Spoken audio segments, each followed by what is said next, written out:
Hello, everybody.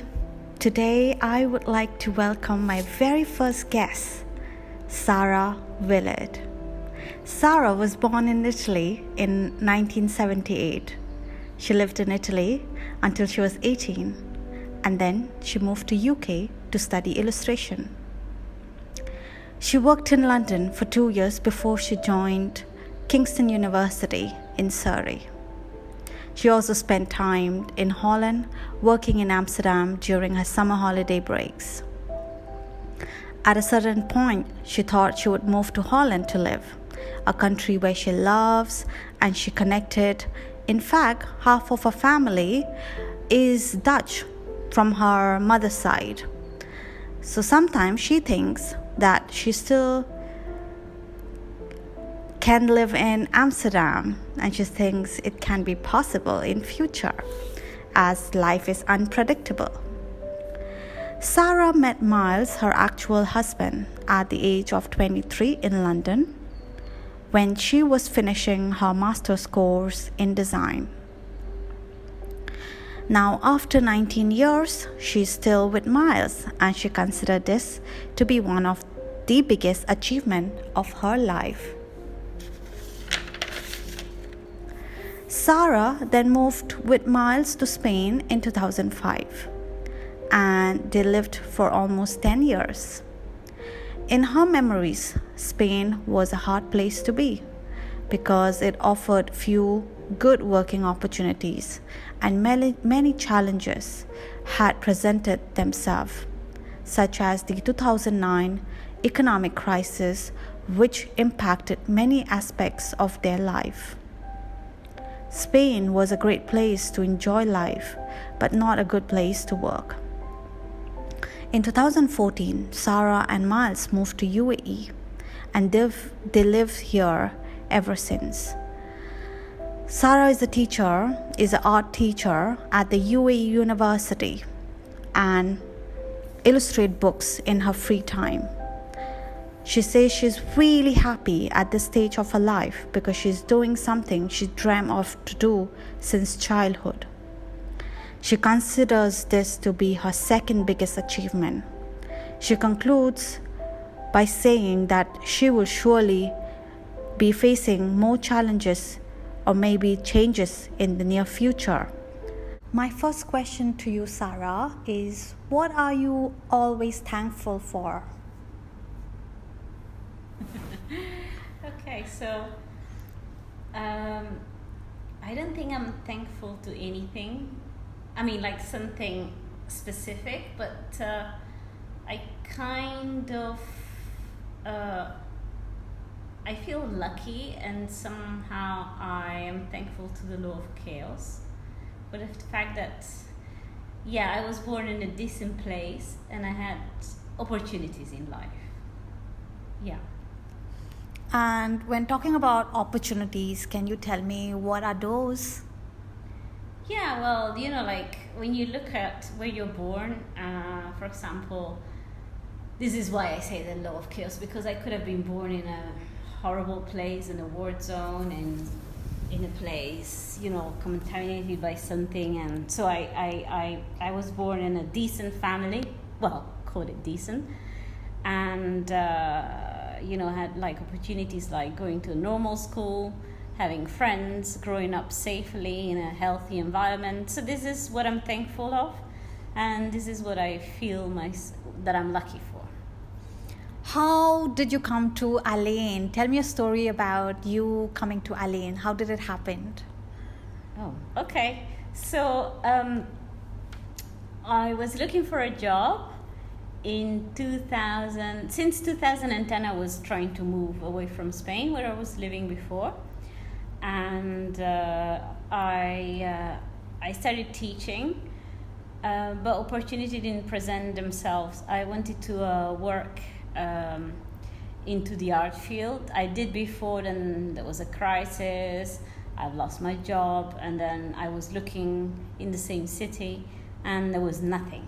So I started looking abroad, and I got a job I actually got a chance to go to Saudi, but for some reason something went wrong, and this was 2011, and then I kept my old job. I kept working 2 more years, and in 2014 I got this one email saying, hey, would you like to work in the Middle East? They're recruiting people.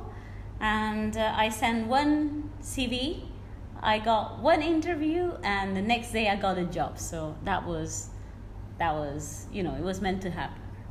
And then I moved to LA. Okay, can you name 3 very important people in your life? 3? Yeah, just 3. Oh, okay.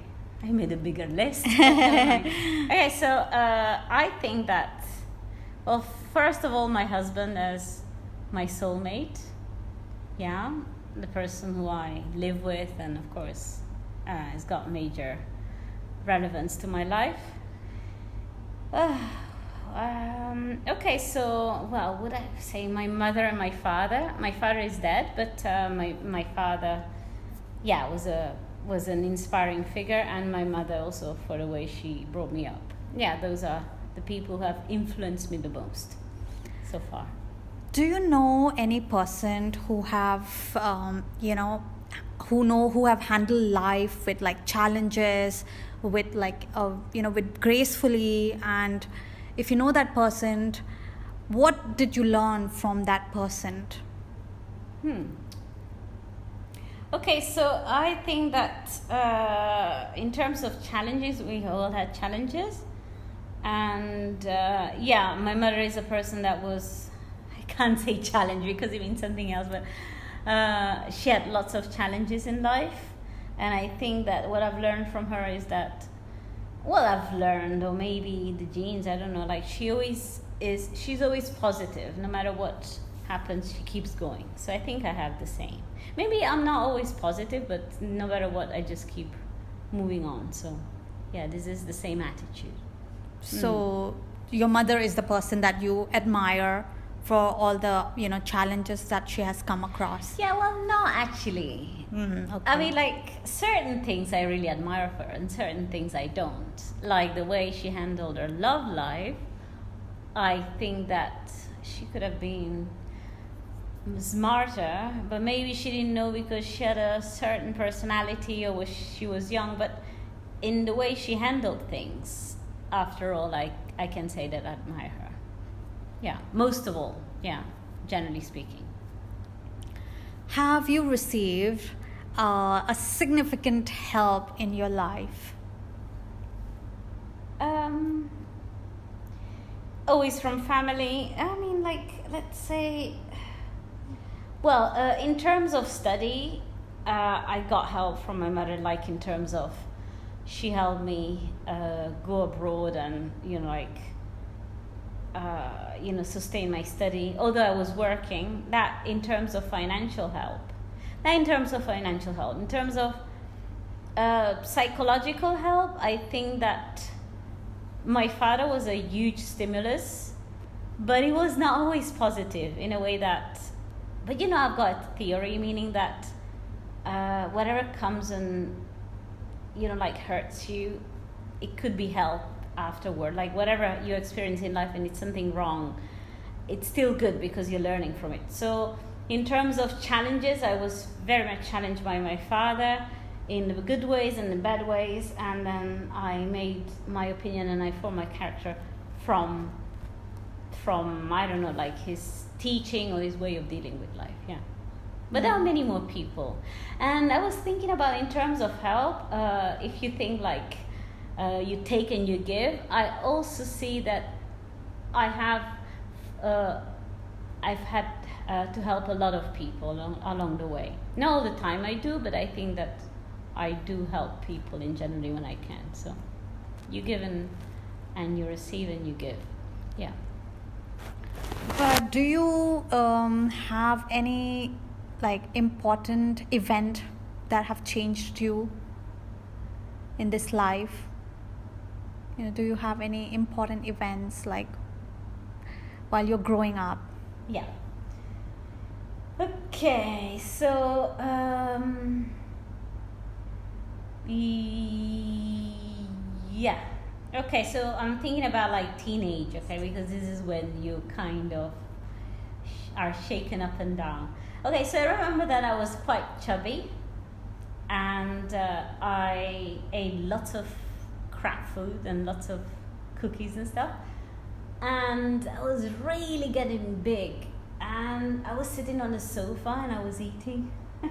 I don't know, it was I was a nerd. I was always studying, so I was studying and not moving and eating, so getting really big.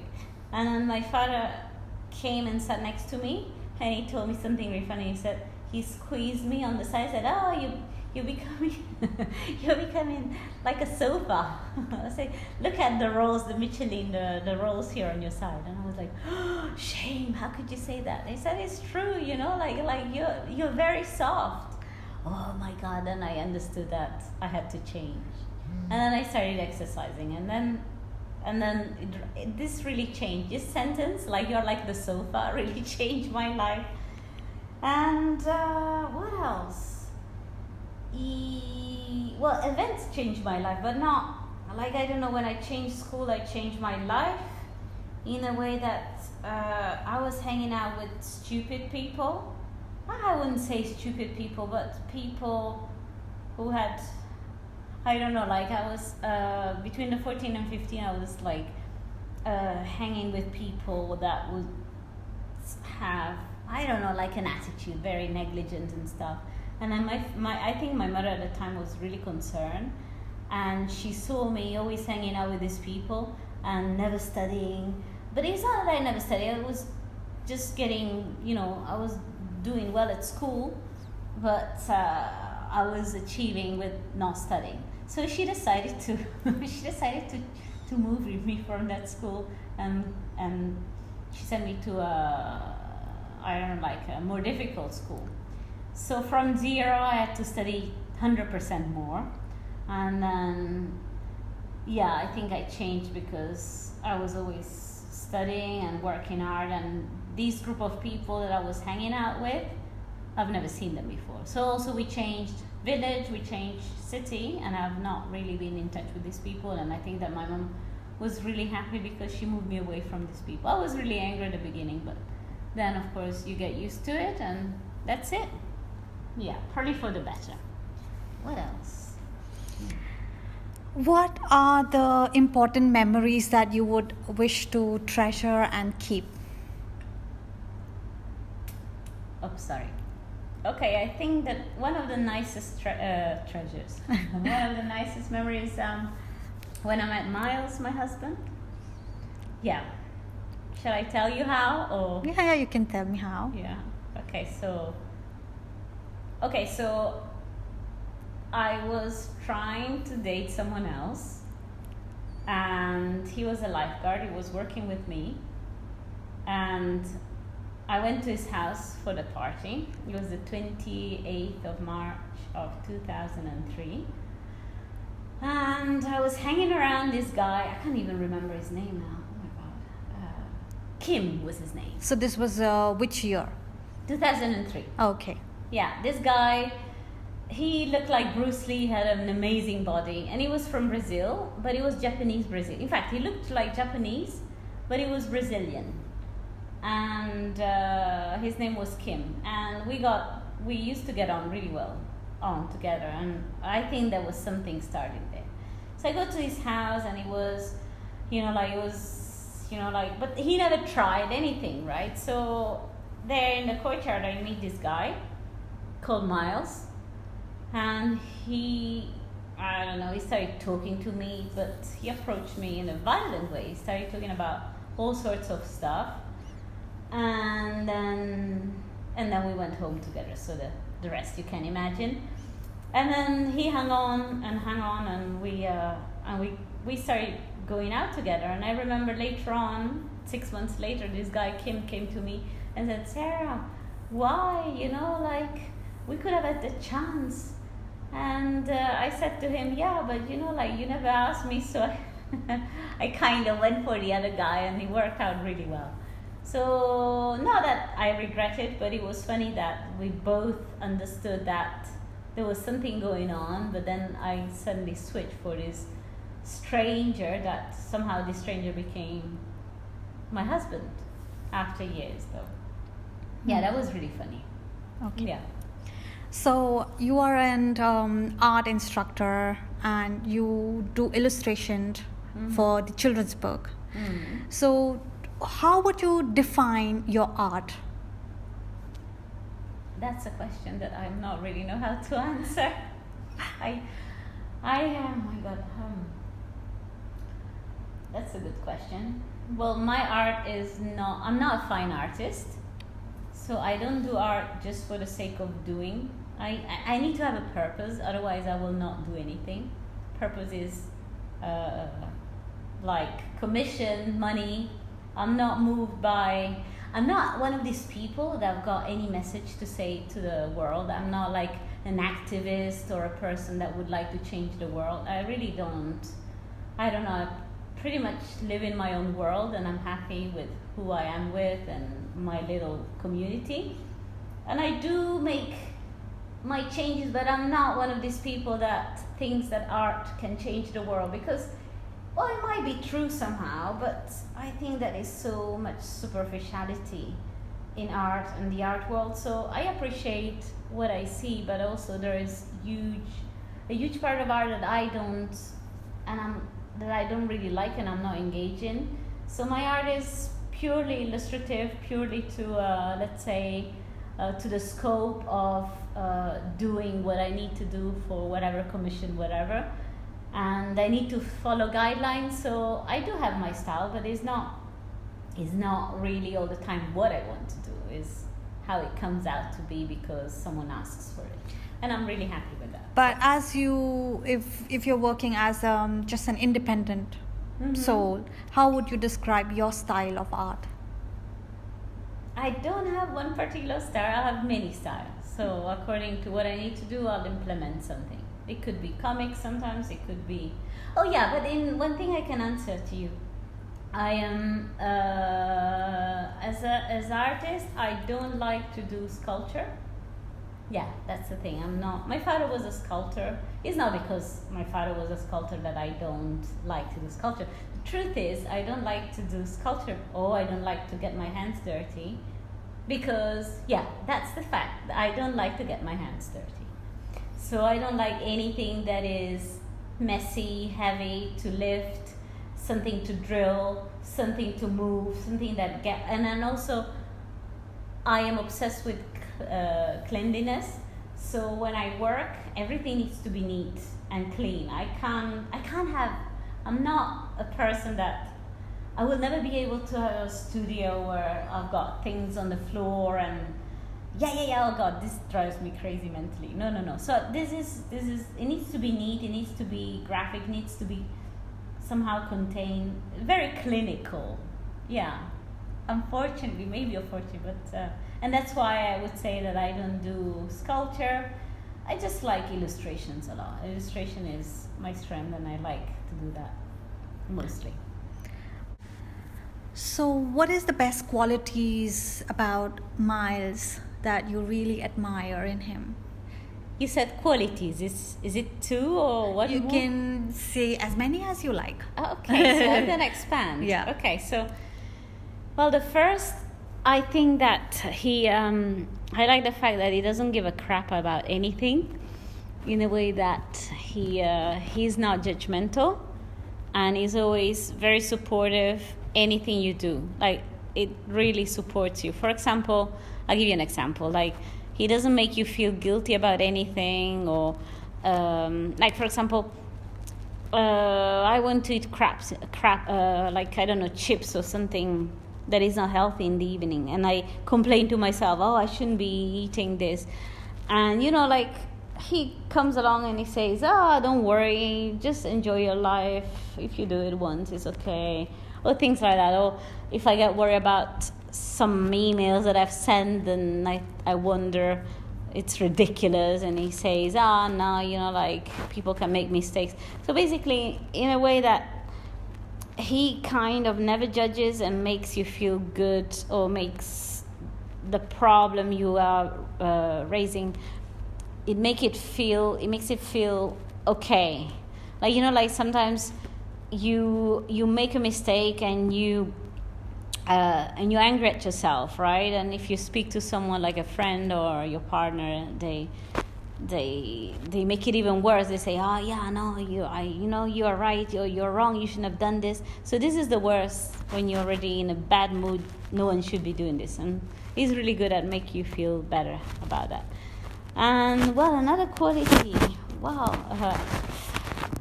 is very calm and very generous. And I need to think about more, but I'm gonna stop. Otherwise, I go on forever. Yeah. Okay, so we've come to the last question.